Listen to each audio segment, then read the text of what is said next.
स्वागत। सुरुवात करूया राजकीय बातम्यांपासून।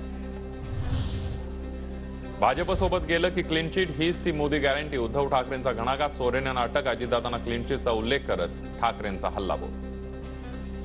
पत्रात दोन बातम्या आहेत। एका बाजूला हेमंत सोरेन यांना अटक, घोटाळ्या प्रकरणी ईडीकडून अटक, आणि बाजूला एक बातमी आहे अजित पवार यांना क्लीन चिट।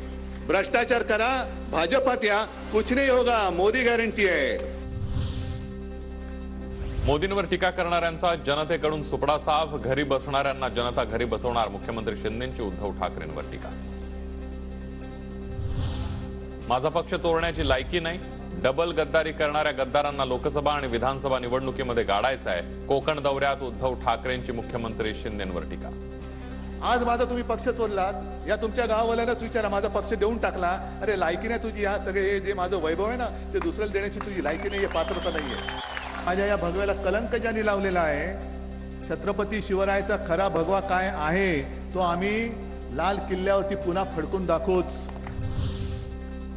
आधी फुल होता, आता पाव। उपमुख्यमंत्री कोकण दौऱ्यामध्ये उद्धव ठाकरेंची उपमुख्यमंत्री देवेंद्र फडणवीसांवर टीका। देवेंद्र फडणवीस त्यांना सुद्धा मी सांगू इच्छितो, आता तुम्ही आधी फुल होतात गेल्या टर्म मध्ये, त्याच्यानंतर 2.5 वर्ष विरोधी पक्ष नेते। आम्हाला वाटलं होतं की एवढे सगळी घरफोडी केलीत तुम्ही मुख्यमंत्री व्हाल, पण तुम्हाला केला अर्ध मुख्यमंत्री, आता तर पाव उपमुख्यमंत्री। ठाकरे गटाला धक्का। दापोलीचे माजी आमदार सूर्यकांत दळवींचा भाजपमध्ये प्रवेश। आमदारकी गेल्यानंतर कचऱ्याच्या टोपलीत टाकलं। सूर्यकांत दळवींची उद्धव ठाकरेंवर टीका। नारायण राणे रत्नागिरी सिंधुदुर्ग लोकसभा मतदारसंघाचे उमेदवार असण्याची शक्यता। मंत्री दीपक केसरकरांकडून सुतोवाच। राणे उमेदवार असतील तर विजय नक्कीच होईल, केसरकरांचं वक्तव्य।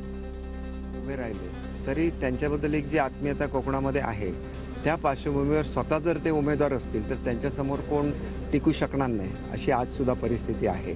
परंतु त्यांनी ती इलेक्शन लढवावी का की राज्यसभा लढवावी हा शेवटी त्यांचा प्रश्न आहे। बाजार समित्यांमधील निवडणूक संपुष्टात येणार। नामनियुक्त संचालक मंडळ अस्तित्वात येणार। बाजार समित्यांवर आता राज्य सरकारचं वर्चस्व राहणार।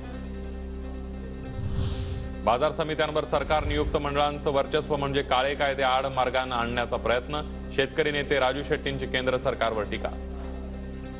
नियुक्त प्रतिनिधी मंडळ येणार म्हणजे त्याचा अर्थ असा झाला की सरकारच्या मर्जीतले लोक त्या ठिकाणी बसणार। त्यांना शेतकऱ्याशी काही देणं घेणं असणार नाही, व्यापाऱ्याशी असणार नाही, किंवा माताड्यांशी असणार नाही। राज्यसभेची निवडणूक बिनविरोध होणार। सूत्रांची माहिती 6 जागांसाठी होणाऱ्या राज्यसभेच्या निवडणुकीत ठाकरे गट आणि शरद पवार गट उमेदवार न देण्याची शक्यता।